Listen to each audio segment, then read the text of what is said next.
ഫർദ് നിസ്കാരം സുന്നത്ത് നിസ്കാരം എന്ന്. ഇതുപോലത്തെ സുന്നത്താണതെന്നും പുതുതായി വന്ന കാര്യമെങ്കിലും എന്ന് മഹാന്മാരായ ഷാഫി മദ്ഹബിലെ പണ്ഡിതന്മാരെല്ലാവരും ഇക്കാര്യത്തിൽ വിധി എഴുതിയിട്ടുണ്ട്. ഷാഫി മദ്ഹബുകാർക്കിടയിൽ ഇതിൽ അഭിപ്രായ വ്യത്യാസവും ഇല്ല, ഉണ്ടാകാൻ ഇടയുമില്ല. കാരണം എന്തുകൊണ്ട്? ഷാഫി മദ്ഹബിൽ വിധി പ്രഖ്യാപിക്കേണ്ടതിന്റെ അസ്ഥിവാരങ്ങൾ മഹാനായ ഇമാമുന ഷാഫി റളിയല്ലാഹു അൻഹു തങ്ങളാണ് നൽകിയത്.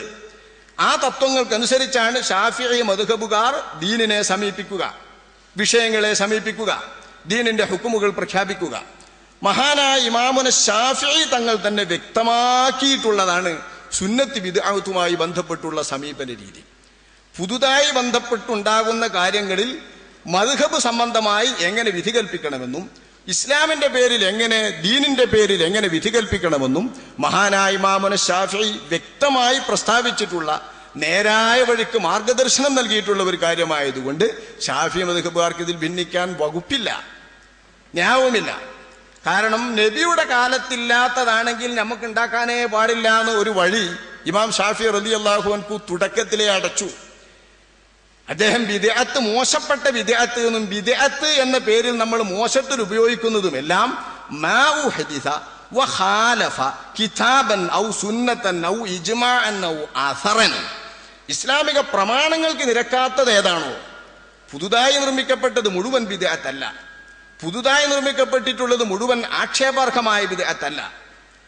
മാവുഹദിസ, നബിയുടെ കാലത്തില്ലാതെ പുതുതായി നിർമ്മിക്കപ്പെട്ടതിന്റെ പുറമെ വഖാലഫ കിതാബൻ ഔ സുന്നതൻ ഔ ഇജ്മാഅൻ ഔ അസറൻ, കിതാബ്, സുന്നത്ത്, ഇജ്മാഅ്, അതുപോലെ തന്നെ മുൻഗാമികളുടെ നടപടി, ഇതുപോലുള്ള എല്ലാ വഴക്കങ്ങൾക്കും വിരുദ്ധമായി, പ്രമാണങ്ങൾക്ക് വിരുദ്ധമായും കൂടി വന്നാലേ അത് ആക്ഷേപാർഹമായ ബിദ്അത്താവുകയുള്ളൂവെന്നും കിതാബ്, സുന്നത്ത് തുടങ്ങിയ പ്രമാണങ്ങളുടെ അടിസ്ഥാനത്തിൽ ചിന്തിക്കുമ്പോൾ നന്നായി മനസ്സിലാക്കാൻ പറ്റുന്ന കർമ്മമാണെങ്കിൽ അത് നല്ല ബിദ്അത്തുകൾ എന്ന വകുപ്പിലാണ് പെടുകയെന്നും ഇമാമുന ഷാഫിഈ തന്നെ പ്രസ്താവിച്ചിട്ടുണ്ട്. ഇമാം നവവി റളിയല്ലാഹു അൻഹു മുതൽ പിടിച്ചുള്ളവരെല്ലാം ഇത് ഉദ്ധരിച്ചിട്ടുണ്ട്.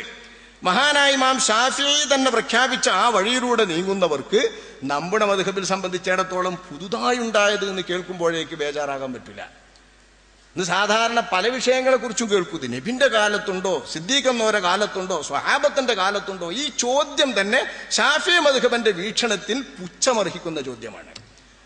ഷാഫി മദ്ഹബ് പരിഗണന അർഹിക്കുന്നില്ല ഈ ചോദ്യം. നബിന്റെ കാലത്തുണ്ടോ ഇല്ലേ, സ്വഹാബത്തിന്റെ കാലത്തുണ്ടോ ഇല്ലേ, ഇനി ഈ കഴിഞ്ഞ നൂറ്റാണ്ട് വരെ ഇല്ല എന്നെ സങ്കല്പിച്ചോളി. ഇപ്പൊ ഉണ്ടാകുക എന്നാ വിധി വേണ്ടതിന്. ഇപ്പോ വർത്തമാന കാലത്തുണ്ടായിത്തീരുന്നൊരു വിഷയമാണെങ്കിൽ അതിന് അള്ളാന്റെ ദീനിലൊരു വിധി വേണ്ടേ? ഇത്തരം കാര്യങ്ങളെക്കുറിച്ച് വിധി കണ്ടെത്താനുള്ളതല്ലേ ഫിഖ്, ഇസ്ലാമിക ഫിഖ്.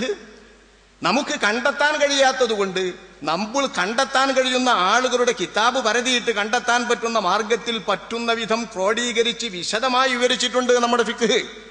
അതുകൊണ്ട് തന്നെ ഇന്നുണ്ടാകുന്ന പ്രശ്നം, ഇനി ഇന്നുവരെ ഇല്ലാത്ത നാളെ വരുന്ന പ്രശ്നം, മറ്റന്നാളത്തെ പ്രശ്നം, ഇതിനെല്ലാം ഖിയാമം വരെ വരുന്ന മുഴുവൻ വിഷയങ്ങളുടെയും അള്ളാഹുവിന്റെ മതവിധി കണ്ടെത്താൻ പാകത്തിൽ ബഹുമാനപ്പെട്ട ഫുഖഹാ കിതാബുകൾ രേഖപ്പെടുത്തി വെച്ചിട്ടുണ്ട്.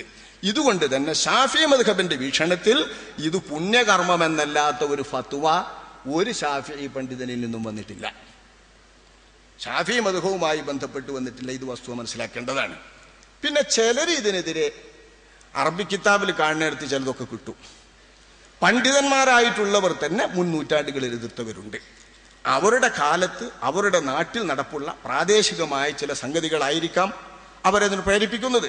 ഇരിക്കട്ടെ, അത്തരക്കാരുടെ ഫത്വകൾ നമ്മൾ പരതിയാൽ അത് നമ്മുടെ മദ്ഹബുകാരല്ല.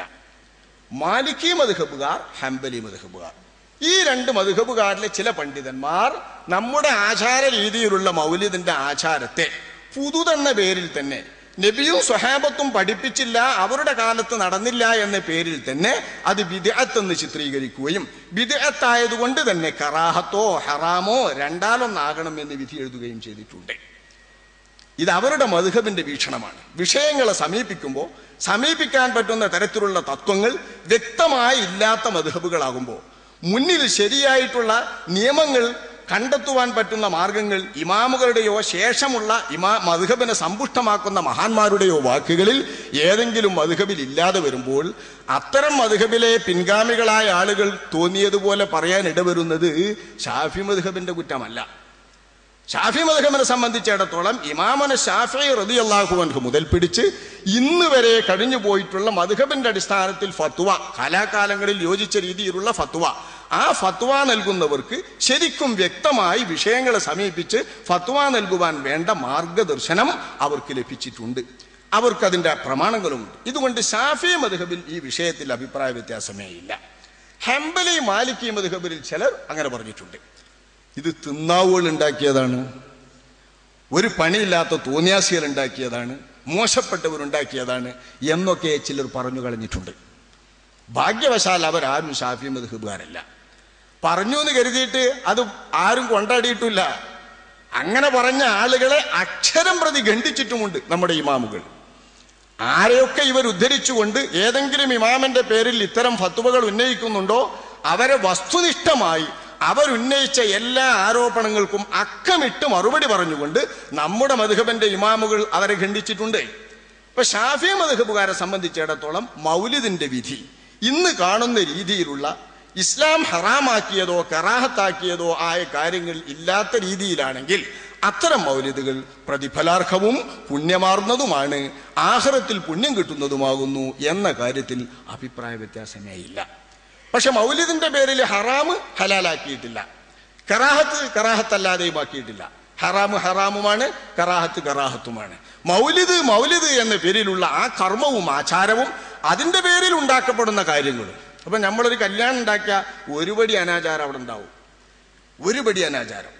വാസ്തവത്തിൽ കല്യാണത്തിന്റെ പേരിൽ ചോറ് വെച്ചു കൊടുക്കൽ സുന്നത്താണ് എന്ന് ഹദീസും കിതാബും മാത്രം നോക്കണോലും കൂടി എഴുതുന്നതാണ്. കിതാബും സുന്നത്തും മാത്രം നോക്കണല്ലോ. ഏത് കിതാബാണ് ഏത് സുന്നത്താണ് നമ്മൾ എന്നത്തെ വലീമത്തിന് സുന്നത്ത് പറയാനാവോ?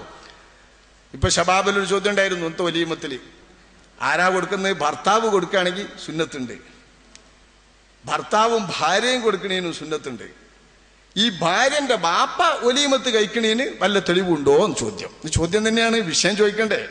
എന്ന് വെച്ചാൽ പെണ്ണിന്റെ വാപ്പ നല്ലൊരു സക്കാലം, പെണ്ണിന്റെ വാപ്പ നല്ലൊരു സൽക്കാരം വിവാഹത്തിന്റെ പേരിൽ ഉണ്ടാക്കാൻ പറ്റുമോ? ഇത് ഹദീസോട് പണ്ഡിതന്മാരോട് ചോദിച്ചാൽ, ഖുർആൻ പണ്ഡിതന്മാരോട് ചോദിച്ചാൽ ഉത്തരം കാണാത്ത പ്രശ്നം തന്നെയാണ്. കാരണം അങ്ങനെ ഒരു നടപടി ഇല്ല മുമ്പ്. അള്ളാന്റെ റസൂലിന്റെ കാലത്ത് കല്യാണം കഴിച്ച പുതിയാപ്പിളാര് വലീമത്ത് സംഘടിപ്പിച്ചിട്ടുണ്ട്, പെണ്ണുങ്ങളും വലീമത്ത് സംഘടിപ്പിച്ചിട്ടുണ്ട്, ഭാര്യമാര്. അപ്പൊ ഭാര്യയും ഭർത്താവും അല്ലാത്തവർ വലീമത്ത് സംഘടിപ്പിക്കുന്ന രീതിയിൽ ഇനി ഭർത്താവിന് വേണ്ടിയിട്ട് മറ്റുള്ളവർ സംഘടിപ്പിച്ചിട്ടുണ്ട്. ഭർത്താവിന്റെ ഏതെങ്കിലും ഉറ്റവരോ ഉടയവരോ സ്നേഹിതന്മാരോ, അതും മാതൃകയുണ്ട്. പെണ്ണിന്റെ വാപ്പ വലീമത്തുണ്ടാക്കിയ സദ്യ ഉണ്ടാക്കിയ ഒരു മാതൃക ചരിത്രത്തിലോ ഹദീസിലോ കാണുന്നില്ല. അപ്പൊ ഇതിനെന്താ മാർഗം എന്ന് ചോദിച്ചപ്പോൾ ഷബാബിന്റെ മറുപടി അതിൽ വലിയ മോശമൊന്നും കാണുന്നില്ല, ആളുകൾക്ക് ഭക്ഷണം കൊടുക്കുന്നതിൽ വലിയ തെറ്റൊന്നും കാണുന്നില്ല, എന്നാ മാതൃകയല്ല എന്ന് വിവരിച്ച ശേഷം പറയുന്നത്. അപ്പോൾ പെണ്ണുങ്ങളുടെ വാപ്പ സൽക്കാരം ഉണ്ടാക്കുന്നതിന് മോശമൊന്നുമില്ലാതെ വിദ്യാത്തായിട്ടും പറയേണ്ടി വരുന്നത് എന്തുകൊണ്ടാണ്? ഇത്തരം സദ്യ ഉണ്ടാക്കുന്നതിന്റെ പേരിലൊന്നും പറയാൻ വയ്യ. ഇരിക്കട്ടെ, ഈ സദ്യ എല്ലാവരും സമ്മതിക്കുന്നല്ലോ പുണ്യാർഹമാണ്, അല്ലെങ്കിൽ തെറ്റില്ലാന്നെങ്കിലും ഈ തെറ്റില്ലാത്ത വലീമത്തിന്റെ പേരിൽ ആണും പെണ്ണും കൂടി കലറാറില്ലേ? വേണ്ടാത്തരങ്ങൾ പലതും നടക്കാറില്ലേ? ശറഈ നിഷിദ്ധമാക്കിയ ഹറാമുകൾ പലതും അവിടെ സംഭവിക്കാറില്ലേ? ഇപ്പേരിൽ ആ പരിപാടി പറ്റില്ലാന്നോ, ആ പരിപാടി ബിദ്അത്തും അനാചാരവുമാണ് എന്നാരും വിധി എഴുതാറില്ലല്ലോ. നമ്മൾ നടത്തുന്ന സുന്നത്തായ കർമ്മങ്ങളുമായി ബന്ധപ്പെട്ട എല്ലാം ഇത്തരത്തിലുള്ള ഒരുപാട് കർമ്മം നടക്കും. അപ്പൊ അത്തരം ഹറാമ് കറാഹത്തുകളെ അതിന്റെ വഴിക്ക് വിടുകയും ഈ സുന്നത്തായ കാര്യത്തെ ഇതിന്റെ രീതിയിൽ തന്നെ മനസ്സിലാക്കുകയും ചെയ്താൽ വസ്തുത വ്യക്തമാകും. അങ്ങനെ വ്യക്തമായാൽ മൗലിദുമായി ബന്ധപ്പെട്ട് ഷാഫി മദ്ഹബിന്റെ വിധി മുന്തിയ വിധിയാണ്. ഹംബലി മാലിക്കി മദ്ഹബുകാരിൽ ചിലർ ഇതിനെതിരായി വിയോജിച്ച അഭിപ്രായം പറഞ്ഞു, ഫത്വ നൽകിയെന്ന് ഞാൻ വ്യക്തമാക്കിയല്ലോ. അത്തരം ചിലരുടെ ഫത്വകളിൽ ആകൃഷ്ടരായിക്കൊണ്ടാണ് സ്വാഭാവികമായും ഇബ്നു തൈമിയ്യയും ഒരു ഫത്വ നൽകിയത്. ഒന്നൊന്നുമല്ല, പല ഫത്വകൾ അദ്ദേഹം നൽകി. ഇബ്നു തൈമിയ്യ അങ്ങ് ഡമാസ്കസിൽ ഫത്വ നൽകിയാൽ നമ്മളിവിടെ കേരളത്തിൽ പേടിക്കണം. ഏതെങ്കിലും ഒരു വിഷയത്തിൽ ഇബ്നു തൈമിയ്യ ഡമാസ്കസിൽ ഫത്വ നൽകിയോ എന്നാൽ കേരളത്തിലേക്ക് അത് വലിച്ചഴച്ചു കൊണ്ടുവരുന്ന ഒരു ഇടപാടുകാർ ഇവിടെ ഉണ്ട്. അതാണ് നമ്മുടെ കുറച്ചു കാലമായിട്ട്, ദശകങ്ങളായിട്ട് കേരളത്തിന്റെ ഒരു വല്ലാത്ത ശാപം, ഇത് വല്ലാത്തൊരു അതിശയാണ്. ഇബ്നു തൈമിയ്യ ഹംബലി മദ്ഹബുകാരനാണ്. ഹംബലി മദ്ഹബുകാരും ഷാഫി മദ്ഹബുകാരും തമ്മിൽ മദ്ഹബ് സംബന്ധമായി പല അഭിപ്രായ വ്യത്യാസങ്ങളുമുണ്ട്. മദ്ഹബിന്റെ വിധികളെ വീക്ഷിക്കുന്ന, അത് നിർമ്മിക്കാൻ വേണ്ടി, രചിക്കാൻ വേണ്ടി, കണ്ടെത്താൻ വേണ്ടി സമീപിക്കുന്ന സമീപന രീതികളിൽ